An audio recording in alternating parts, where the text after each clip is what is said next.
okwogera ne Katonda buli ku makya y'ensula ennamu ekulukutira mu bulamu bwaffe ne tufuna amaanyi agatuyamba okuyita mu lunaku lwonna. Funa amaanyi nga tonnafuluma nnyumba yo.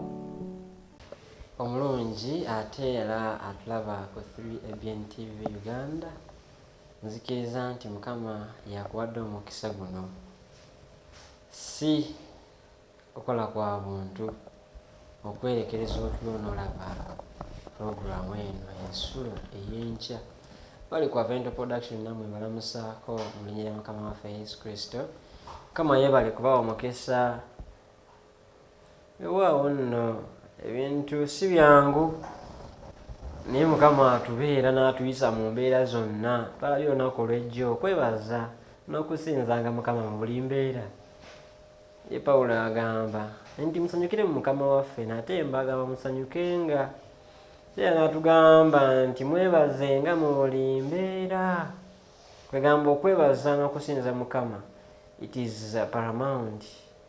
It is incumbent upon us okukikola, si ekintu kya kukola lweyagadde. Tulina okukikola. Mukama atuwa omukisa lwa nsonga.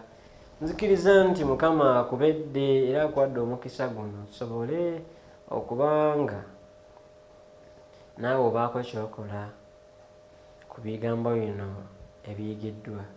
Nyongera okujjukiza nti nkyali Muyinza Edison Kizza akuweereza wiiki eno yonna, ate era nzikiriza nti tuganyuddwa wamu, tuyigiddeko wamu. Mukama atuwadde omukisa, buli kyatuyigiriza ayagala tutambulire mu kyo. Weewaawo nzikiriza nga bwe binkozeeko enkyukakyuka mu bulamu, nawe bikozeeko enkyukakyuka mu bulamu bwo. Ekigambo kya Katonda bwe tukirya kyekyama eky'obuwanguzi, ate era mu byonna tumanyi nti Mukama yekka yasaanidde okutenderezebwanga. Embeera ya tekisoboka tugiveeko, buli lunaku buli kimu kisoboka mu linnya lya Yesu. Tuyinza byonna mu maanyi g'oyo, mu linnya lya Yesu akola atya? Atuwanguza. Obuvunaanyizibwa buyinza okulabika nga obunene ennyo, naye wali Mukama asobola okutuyisa mu byonna. Era tweyongera okulaba nti tulina okusalawo okw'okukola, kubanga buli mbeera okusalawo kwaffe kwe kututunda oba ne kutuleetera obuwanguzi. Ate era ntujjukira nti tetuli ffekka, tuli ne Katonda waffe. Onakyerabira nti tuli ne Katonda owedde, kubanga obuwanguzi bwe buba ku lusuubo. Ewaawo olunaku lwaliro nga 15 January mu Uganda lunaku lwa njawulo, lunaku lwa kusimba, okuba kalulu. Kale abantu nga bali mu kayisanyo gwenno okeredde ku bigambo bino ebizzaamu amaanyi. Nsaba Mukama ate akuwa essuubi, akuwa amaanyi, oleme okuggwamu essuubi, oleme okuva ku mulamwa, otambulire mu ye, oleme okutya naye ate okunywera, kubanga mu ye tuwangula. Weewaawo nsaba twewombeka tusabireko wamu nga tunagenda mu kyakweka kyaffe ekyolwaleero. Taata waffe omulungi, weebale otuwadde ekigambo ekyokuyiga olunaku olwaleero. Kyetusaba Mukama otuyigirize, Omwoyo Omutukuvu atulungamye, tutambulire mu makubo go nga bwe kiri ekuli okwagalako. Tubeere era otuze bujja ffenna tuwangule mu linnya lya Mukama waffe Yesu Kristo. Amiina, amiina, amiina. Ewaawo njagala okujjukiza siikoowenga nti obuweereza buno buwagirwa omuntu gwe nange okubanga butambula. Era oba oyagala okwagira obuweereza buno bwa Avento Media okubuulira enjiri mu nsi yonna, osobola okukozesa layini yo eya MTN oba Airtel. Nobaako ky'oteekayo. Bwe nalina Airtel onyiga *185 *9#. Omaliriza nno n'oteekamu ennamba eyo 397 850 njiddamu 4397850 enamba wogiteekamu amanya ejja kuleeta Avento Media Limited ate ojja kuba obuwagizi butuuka bulungi. Buyinza ogamanza nina MTN ne MTN nayo enkola eya momope nayo weeri onyiga *165*3# ate era n'oteekamu enamba yaffe eyo 838983 njiddamu 838983 ate nno gwe naawe ojja kuba okoze omulimu munene nnyo olw'obuweereza buno ogenda mu maaso kubanga omulimu gw'okola Mukama y'ayinza okusasula.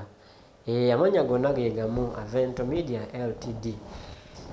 Muganda wange ate gwe ayagala okulaba TV yo nga tevaako nga bonna gye tuyitawo nawo oli nkufuna nga teweetaaga screen ewaka teweetaaga simanya kusooka kutuula mu ddiiro bonna wootambulira oba mu takisi oba mu ki bonna teako buteesi TV yo wena ogenda ku kibanja ekya Google Play Store gwe alina Android odownloadinge Avento Media app ate naawe alina iPhone akozesa iOS Apple genda ku Apple Store odownloadinge Avento Media app fena tuli sorted awo ogenda kuba ofunye full dose radio TV YouTube byonna Avento Media byekola byonna ate ogenda kuba nga bikutuukako butereevu nnyo nnyini ddala gwe muganda wange alaba ebigambo bino. Weewaawo njagala okukutegeeza nti tewali kintu kyonna kisinga kuwaayo budde bwo na maanyi go na bintu byo nga kuweereza Mukama. Yes, waweereza Mukama teyejjusa. Actually butamuweereza gwafiirwa oba nga wali tokimanyi ekyo nsaba okitegeera olwaleero. Oyinza okumbuuza otya naye ojja kulaba twagambye olunaku olwajjo nti Mukama ennaku eziyiseeko awo nti Mukama wegezaako bugeza onaalaba kyanaakukolera. Weewaawo ennaku z'omwezi nga 15 January 2026 omutwe gwaffe gugamba nti manya Katonda. Tukyali mu kitabo kyaffe ekya Yobu tuli mu sula ya 22 Yobu eya 22 gye tulimu olunaku olwaleero nga tugenda kusoma olunyiriri lwa 21 mpaka ku lwa 23. Bayibuli ino ng'eyogerawo eti yiga nno obeere n'emirembe bw'otyo bw'onaabanga n'ebirungi nkwegayiridde kkiriza amateeka eri akamwa ke era tereka ebigambo bye mu mutima gwo. Bw'onookomangawo eri omuyinza w'ebintu byonna onoozimbibwanga. Nkuddiramu katono agambye yiga nno obeere n'emirembe bw'otyo bw'onaabanga n'ebirungi nkwegayiridde kkiriza amateeka eri akamwa ke era tereka ebigambo bye mu mutima gwo. Bw'onookomangawo eri omuyinza w'ebintu byonna onoozimbibwanga. Bw'onojjangawo obutali butuukirivu okuba ewala n'eweema zo. Weewaawo ebigambo bino bya ssuubi, bigambo bya ssanyu. Agambye nti yiga Katonda. Wali oguza ekintu n'okijja mu bokisi n'otunuulira endagiriro yaakyo olwo n'okitegeera nti kwegamba okukiyunga awamu kigenda kuba kizibu okusinga bwe wali olowooza. Oba oliawo oguze ekintu it is in spares olina okuba nga okigatta okufuna ekintu ekyawamu kyogenda okukozesa. Oli okirowoozezaako ekyo. For example abakola mu media ogula kamera yo bulungi ng'olina okugatta parts ez'enjawulo otandika okugikozesa, oba oguze entulu yo yonna yogera ku motoka yogera ku piki ng'ogiguze nga yakupanga naye ng'ekituufu nzibu n'okusinga bw'obadde olowooza. Kyali kikutuuseeko ekyo mukwano gwange? Simanyi. Ekikomo kiba kinene nnyo nno eri ffe abamu, ekyensuubira naawe kyali kikutuuseeko. Lwakiriuze box olabe ekifaananyi, olabe ekifaananyi kyayo we kifaanana.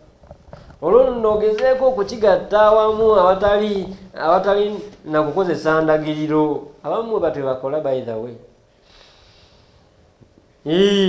Oyinza okuba nga watuuka n'okwegamba nti endagiro gireke giveeko.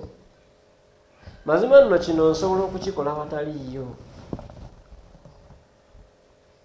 Kyokka ate buzi ne buba nti ekifaananyi bw'obadde okisuubira tekikulaze bitundutundu byonna eby'enjawulo n'engeri entuufu gye bikwataganamu. Kwegamba olw'ensonga eyo n'ofunikira nga kyogasse ekituufu tekivuddeeyo.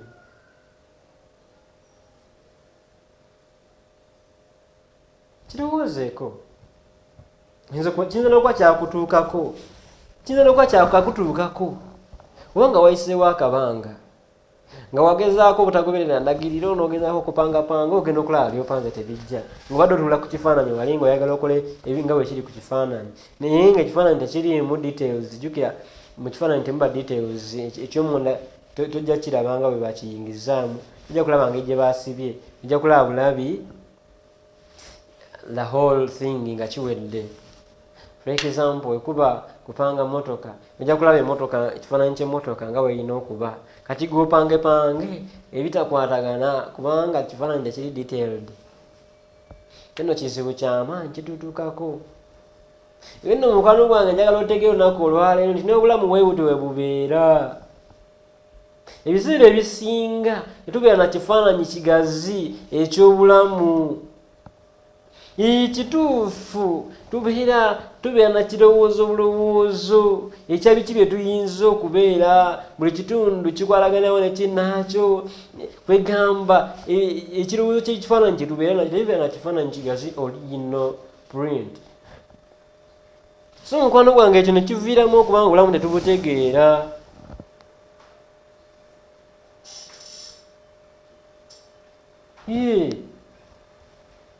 Yes, Yobu wagezaako okwetegereza, yafuba okuyungayunga ebitundu eby'enjawulo eby'obulamu bwe nga talina kifaananyi kyonna ekigazi.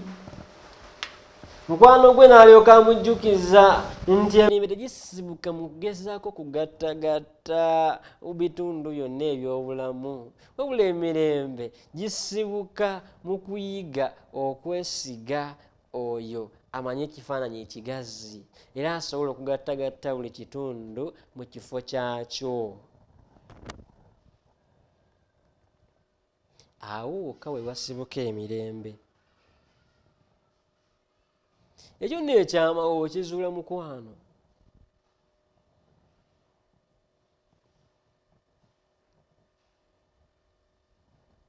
Toyina nnaku yonna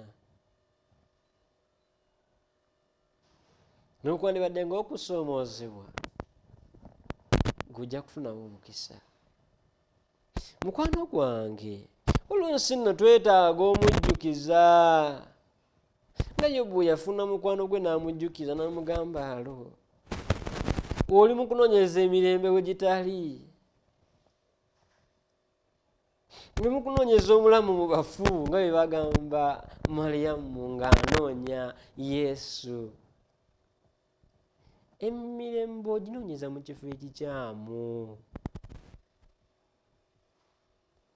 Awasibuka emirembe kwe kumanya nannyini. Tugambye ekyogera kyaffe endagala ya leero agamba okumanya Katonda musirike. He can fix all the missing particles. He can join together all the pieces into their right position. Kati gwe ekikyo si kya kwefuula kalibaggwa.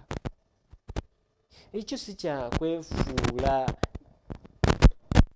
n'omumanyi. Nedda. Ekikyo kya kumanya oyo amanyi. Bisigadde ggwe kakkana. Sala pressure.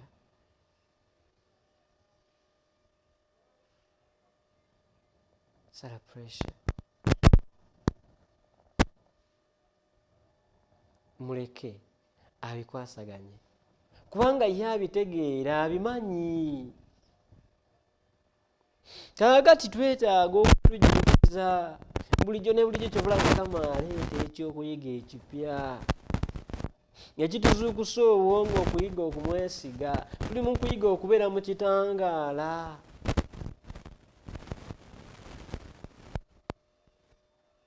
Yesu yagamba nti atambulira mu kizikiza talaba gy'alaga.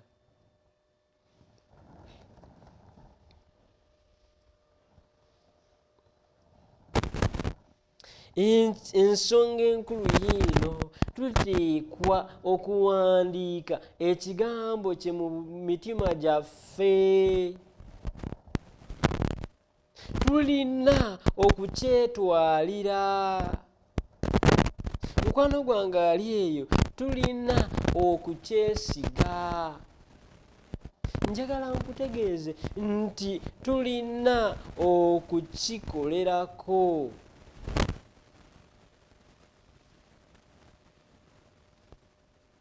Okukigoberera nga wagamba bwetwe tunaakola. Omusoga agamba nti omusaadha kyakoba kyenja nakyo, nti tugamba nti Kristo kyayogera kyetugenderako wadde nga kirabika ng'ekizibu ekitasoboka. Wabanga yagambye kitegeeza kisoboka. Kitegeeza awo woolabanga watali kkubo weeriri.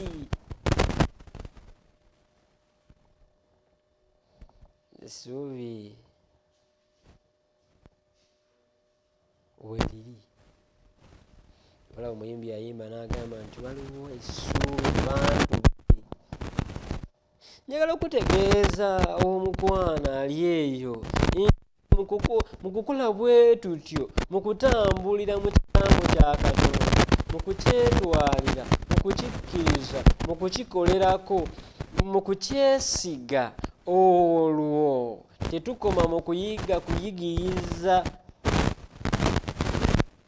kwatuyigiriza kyokka, naye yennyini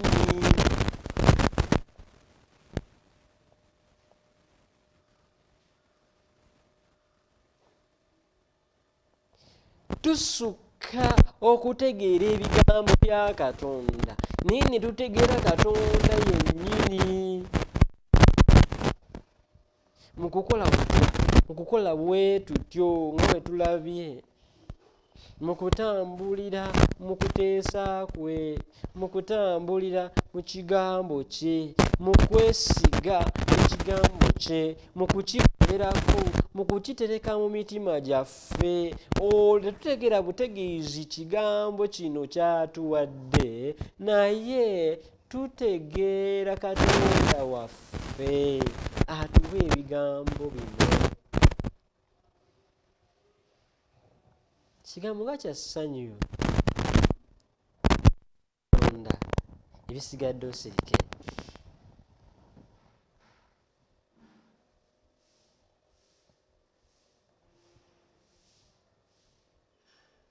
Yagamba nti munoonya mu byawandiikibwa kubanga mubimanyi kubanga mumanyi nti mu byo mwemuli obulamu obutaggwaawo naye bye byogera ku nze bye bijuliza nze.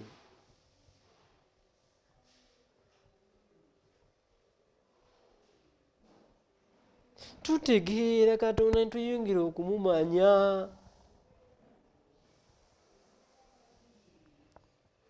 Nitulekerawo okwagala okufikisinga ebintu ebitafikisingibwa ne tutambulira mu oyo asobola okubiteeka mu kifo ekituufu ekisaanidde. Kati kankutegeeze mukwano, ekituufu kiri nti bwe tumanya Katonda tuba tumutegedde obulamu bwaffe. Yesu Kristo agamba nti buno bwe bulamu obutaggwaawo, okutegeera ggwe Katonda omu ow'amazima ne Yesu Kristo gwe watuma.